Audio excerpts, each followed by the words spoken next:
Friends, good morning. Welcome to Jyothi blooms. இன்றைக்கி என் கார்டனில் கொஞ்சம் நான் ஒர்க் பண்ணியிருக்கேன். அது உங்கள் கூட ஷேர் பண்ணிக்கிறேன். அப்புறம் நான் சேர்த்து வச்சுருக்கிற உரங்கள், லிக்விட் ஃபர்டிலைசர்ஸ் நிறைய இருக்குது. ஆர்கானிக்காக வீட்டில் வேஸ்ட்டாக போகிற பொருளை வச்சே நிறைய நம்ம உரங்கள் தயாரிக்கலாம். நம்ம மாடியில் தோட்டம் போட்டாலே நிறைய காய்களும் பூக்களும் பறிக்கணும்னு ஆசைப்படுவோம். அது ரொம்ப நியாயமான ஆசை இல்லையா? நமக்கு காலையில் மாடிக்கு வந்தாலே பூக்களை பார்க்குறதுக்கு தான் ஆசை. அதே மாதிரி ஏதாவது காய் காய்ச்சிருக்கா அப்படின்னு தேடுவோம்.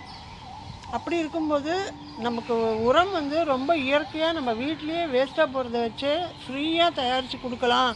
அதுலேயே நம்ம செடிகள் இவ்வளோ நல்ல செழிப்பாக வளர்ந்துரும் அப்படின்னா ரொம்ப சந்தோஷமாக இருக்கும் இல்லையா? அதுதான் உங்கள் கூட நான் இன்றைக்கி ஷேர் பண்ணுறேன்.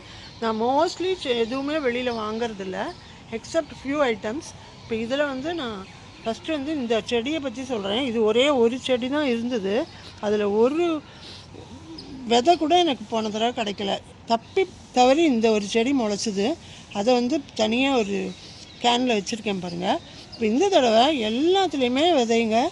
அது இயற்கையில் வர்றது, நம்ம ஒன்றுமே பண்ண முடியாது. இப்போ விதை கிடச்சிதுன்னா எடுத்துக்கலாம், அப்படி இல்லைன்னா இல்லை. அந்த மாதிரி தான். போன தடவை ஒரு விதை கூட வரல. இது ஒரே ஒரு செடி தப்பி முளைச்சிருக்கு. இதை இப்போ பார்த்தோம்னா அது பாருங்கள், இந்த மாதிரி சீட்ஸ் இருக்குது. இப்படி தான் நம்ம சீடு கலெக்ட் பண்ணுறோம் இதில். இப்போ பாருங்கள், இந்த சீட்ஸ்லேயே உங்களுக்கு 5-6 செடி தாராளமாக முளைக்கும். அதே மாதிரி எல்லாத்துலேயுமே விதை இருக்குது. இதெல்லாம் கொஞ்சம் இந்த மாதிரி கருப்பு ஆனப்புறம் நம்ம கலெக்ட் பண்ணி வச்சுக்கலாம். எல்லாத்துலேயுமே இருக்குது பாருங்கள், பூத்து முடிஞ்சது எல்லாத்துலேயுமே விதை இருக்குது. விதை இல்லைன்னா உங்களுக்கு ஒரு அந்த இதை பார்த்தாலே உங்களுக்கு தெரியும். இது பாருங்கள் எவ்வளோ பல்ஜாக இருக்குது இந்த போர்ஷன். அதுவே உங்களுக்கு விதை அப்படிங்கிறது தெரியும். அப்படி இல்லைன்னா உங்களுக்கு இந்த மாதிரி இருக்கும். இந்த மாதிரி இருந்ததுன்னா விதையே வரல அந்த பூலன்னு அர்த்தம். அப்படியே காஞ்சு போயிடும். இது முத்தி போய் நமக்கு விதையாக கிடைக்கும். ஆனால் எல்லாமே இந்த மாதிரி கருப்பு அனுப்புகிறோம். நீங்கள் எடுக்கணும், இந்த மாதிரி எடுக்கணும். இதில் சிலதெல்லாம் முளைக்காமே இருக்கலாம், சிலது முளைக்கும். ஆனால் அடுத்த ஜென்ரேஷனுக்கு எனக்கு இந்த ஃப்ளவர்ஸ் போகாமல் நிறைய கிடைக்குங்கிறது ரொம்ப சந்தோஷமான விஷயம்.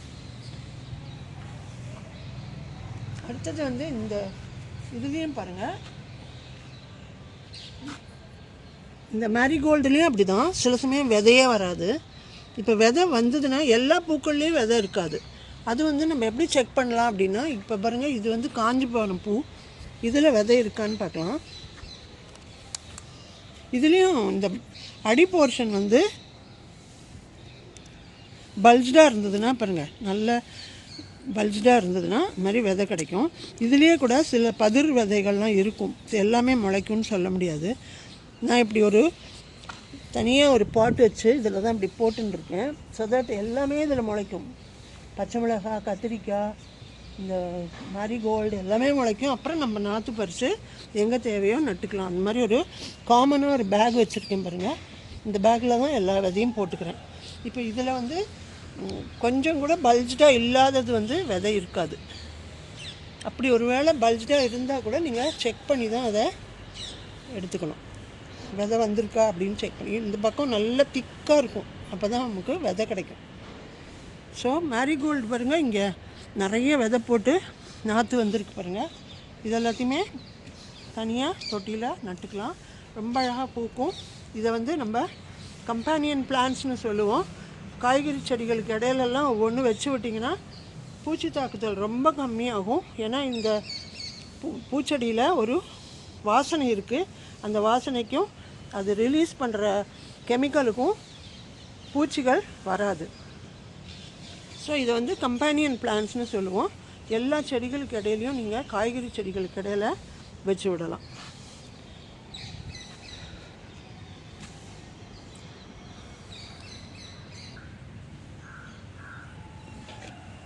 ஹலோ, இப்போ நான் சேர்த்து வச்சுருக்கிற உரங்கள் உங்கள் கூட ஷேர் பண்ணிவிட்டு எல்லா செடிகளுக்கும் கொடுக்கறதா இருக்கேன்.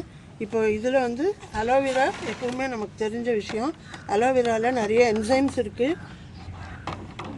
இது பூச்சிக்கொல்லியாகவும் பூச்சி வெரைட்டியாகவும் அமையும், உரமாகவும் அமையும். ரொம்ப ஃபேண்டாஸ்டிக் உரம். அடிக்கடி நீங்கள் 15 நாளைக்கு ஒரு தடவை இந்த மாதிரி சேர்த்து வச்சு நீங்கள் ஊற வச்சு ஒரு 5 days 4 days to 5 days ஊற வச்சாலே போதும். நல்லா ஊறி அது நல்லா கரைஞ்சிடும். அதுக்கப்புறம் நீங்கள் செடிகளுக்கு ஊற்றலாம். இப்போ இந்த உரங்கள் எல்லாத்துலேயுமே நான் கொஞ்சம் வெல்லம் போட்டிருக்கேன் பாருங்கள். இந்த வெல்லம் வந்து உங்களுக்கு உரம் வந்து நல்லா நொதிச்சு வர்றதுக்கும் உதவும். அப்புறம் இந்த வெல்லம் வந்து ரொம்ப ஒரு நுண்ணுயிர்களுக்கு ஆகாரமாக இருக்கும். அதனால நீங்கள் இதை கலந்து எந்த உரத்தை கொடுத்தாலும் உங்களுக்கு மண் செழிப்பாயிடும். அதில் நிறைய நுண்ணுயிர்கள் வரும். அந்த நுண்ணுயிர்கள் தான் உங்களுக்கு வந்து மண்ணை வளமாக்கி செடியை நல்லா வளர வைக்கிறது. ஸோ எல்லாத்துலேயுமே ஒரு சின்ன சின்ன துண்டு வெல்லம் நான் போட்டிருப்பேன். அது வந்து உங்களுக்கு கெட்டு போகாமையும் பார்த்துக்கும். இந்த உரங்கள் வந்து நொதிக்கும் போது கெட்டு போகாமல் நல்ல வாசனை, அதுக்குள்ள வாசனையோடு இருக்கும், துர்நாற்றம் வராது. ஸோ அது ஒரு அலோவேரா ஃபர்டிலைசர் இது. அடுத்தது வந்து மாதுளம்பழம் பாருங்கள். மாதுளம்பழ தோல் நிறைய வாங்கினேன், அதனால் அதையும் தனியாகவே ஊற வச்சுருக்கேன். கொஞ்சம் வெல்லம் போட்டு ஊற வச்சுருக்கேன். இதுலேயும் நிறைய சத்துக்கள் இருக்குது. இதெல்லாம் வந்து நீங்கள் கம்போஸ்ட்லேயும் போட்டுக்கலாம். பட் கம்போஸ்டில் வந்து உங்களுக்கு ரெடியாகிறதுக்கு தயாராகிறதுக்கு கொஞ்சம் ஒரு 1.5 மாதம் ஆகிடும். ஸோ அது தனியாக நீங்கள் ப்ரிப்பேர் பண்ணிக்கலாம். அதே சமயம் இந்த மாதிரி நிறைய கிடைக்கும்போது தனித்தனியாகவும் உரங்கள் தயாரிச்சுக்கலாம். இது எதுக்கு அப்படின்னா, நீங்கள் ஏதாவது பிளான்ஸுக்கு ஒரு பர்டிகுலர் டெஃபிஷியன்சி இருக்குது அப்படின்னா நீங்கள் இந்த மாதிரி தனித்தனியாக தயார் பண்ணி கொடுத்தா உடனே ரிசல்ட் தெரியும்.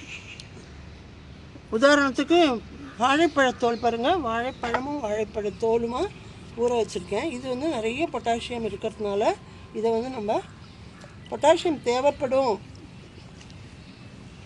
பூ பிடிக்கிற டைம், காய்கறி செடிகள், அப்புறம் ரோஜா, அந்த மாதிரி எதுக்கு தேவையோ அது மாதிரி நம்ம செலக்ட் பண்ணி கூட செடிகளுக்கு ஊற்றலாம். ஏன்னா ஒரே தடவை நம்ம நிறைய 200 லிட்டர்லாம் தயார் பண்ண முடியாது. அப்படி இருக்கும்போது நீங்கள் இதை செலக்டடாக எந்த செடிக்கு தேவையோ கொடுக்கலாம். அதுக்காக தான் நான் இப்படி தனித்தனியாக ரெடி பண்ணி வச்சுருக்கேன்.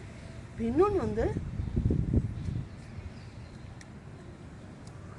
இது வந்து எல்லாருக்குமே தெரிஞ்ச வெங்காயத்தோல்.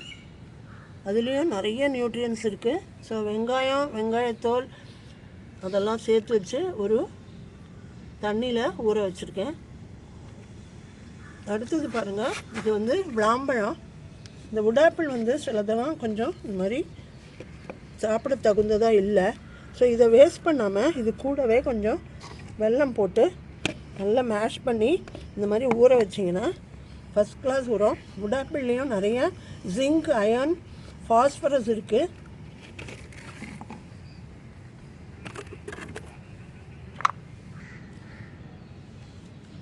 இதை மேஷ் பண்ணி இப்படி நீங்கள் 1 லிட்டர் தண்ணியில் ஊற வச்சுட்டிங்கன்னா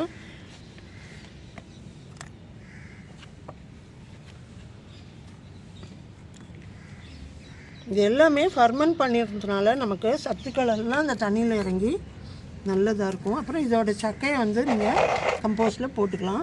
தண்ணியை வடிகட்டி ஒரு 5 மடங்கு தண்ணி டைல்யூட் பண்ணி, ப்ளெயின் வாட்டரில் டைல்யூட் பண்ணி எல்லா செடிகளுக்கும் கொடுக்கலாம். இந்த உடாப்பிளில் வந்து நான் ஏற்கனவே சொன்ன மாதிரி நிறைய மினரல்ஸ் இருக்குது. மினரல்ஸ் வந்து நமக்கு நுண்ணூட்டச்சத்துக்கள், செகண்டரி நியூட்ரியன்ஸ் எல்லாமே வந்து ஜிங்க்கு, அயர்ன் எல்லாம் வந்து இந்த மாதிரி உரங்கள்லேருந்து நிறைய கிடைக்கும் செடிகளுக்கு. அது குறைபாடு வந்ததுன்னா கண்டிப்பாக உங்கள் செடிகள் நல்லா வளராது, நிறையா காய்க்காது, பூக்காது. ஸோ அதுக்கெல்லாம் வந்து இந்த ரொம்ப உடாப்பிள் கிடச்சா கண்டிப்பாக நீங்களும் இந்த உரத்தை தயார் பண்ணி கொடுங்க. அது உடாப்பிளோட தோலையும் வச்சுருக்கேன் பாருங்கள். இந்த அதோட 2 ஓடு, இந்த ஓடுலேயும் நிறைய சத்துக்கள் இருக்குது. இதை நீங்கள் பொடி பண்ணி மல்ச்சாவும் போடலாம். மண்ணில் வந்து உங்களுக்கு அது நல்ல ஒரு ஆர்கானிக் மேட்டர் வரும் இதெல்லாம் போட்டிங்கன்னா. ஸோ இது வந்து ஊற வச்சுருக்கேன். அடுத்தது வந்து கவுடங் கம்போஸ்ட். கவுடங் வாட்டர் வந்து உங்களுக்கு ரொம்ப நல்ல ஒரு உரம், நைட்ரஜன் சத்து நிறைஞ்சது. ஸோ இதை வந்து எல்லா காய்கறி செடிகளுக்கும் நீங்கள் கொடுக்கலாம், நிறைய காய்கள் வரும். ஸோ இதையும் வந்து நான் ஊற வச்சுருக்கேன். கவுடங் டீ அப்படின்னு சொல்லுவோம். அதை தவிர இந்த பாருங்கள், ஆரஞ்சு பீல், ரெண்டுமே ஆரஞ்சு பீல். ஆரஞ்சு பீல்லையும் உங்களுக்கு கொஞ்சமாக வெல்லம் போட்டு 1 மாதம் 1.5 மாதம் வரைக்கும் வச்சுக்கலாம். வச்சுட்டா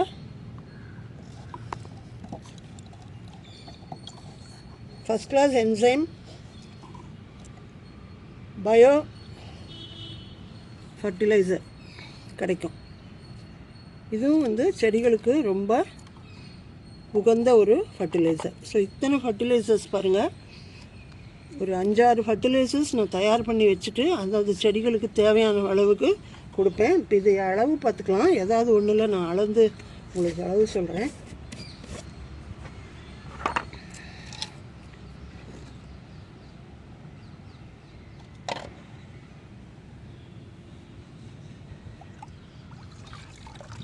இதெல்லாம் வந்து ஃப்ரூட்டி ஸ்மெல் தான் வருது. 1.5 மாதம் ஆச்சு இது வச்சு.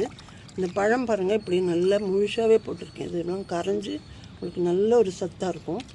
அதே மாதிரி தான் எல்லா உரங்களும். இப்போ இதை வந்து 1 கப் எடுத்தால் நீங்கள் 1 லிட்டர் தண்ணியில் மிக்ஸ் பண்ணி எல்லா செடிகளுக்கும் கொடுக்கலாம்.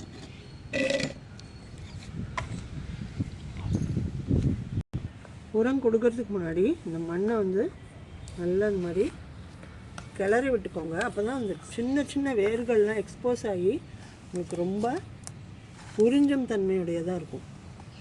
ஈஸியாக அப்சர்வ் பண்ணிக்கும் வேர்கள். மண் வந்து இலக்கமாக இருந்தால் தான் உங்களுக்கு செடி நல்லா வளரும்.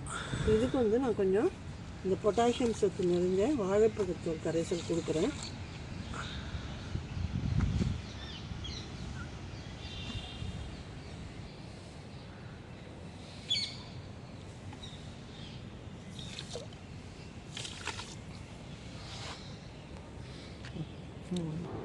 எல்லா உரமுமே நீங்கள் ஒரு 3 to 5 days, அதுக்கப்புறம் நீங்கள் இந்த வெல்லம் போட்டு வைக்கிற உரங்கள் எல்லாமே 10 days 1 month கூட வச்சுக்கலாம்.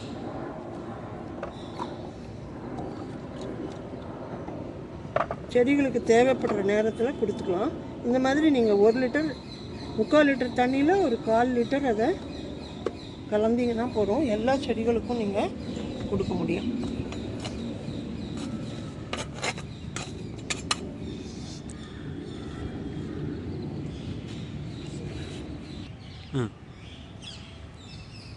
இது வந்து இந்த wood apple பாருங்கள், இதோட சத்து வந்து நமக்கு பூ பூக்கிற டைமில் எல்லா செடிகளுக்கும் காய் பிடிக்கிறதுக்கு கொடுக்கலாம்.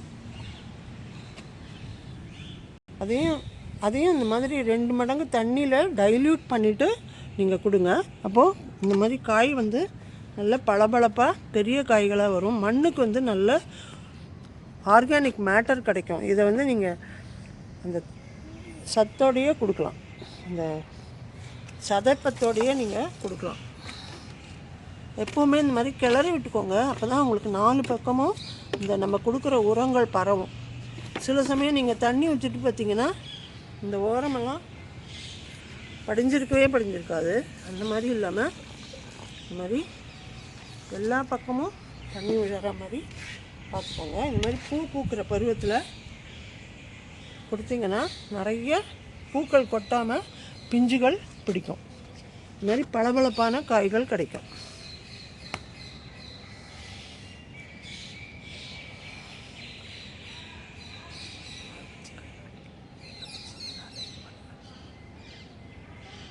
ஸோ ஃப்ரெண்ட்ஸ், இந்த வீடியோவில் நம்ம வேஸ்ட்டாக தூக்கி போடுற பொருள்களை வச்சு ஃபண்டாஸ்டிக் ஃபர்டிலைசர்ஸ் ப்ரிப்பேர் பண்ணி எல்லா செடிகளுக்கும் கொடுக்கலாம் அப்படிங்கிற விஷயம் பார்த்தோம்.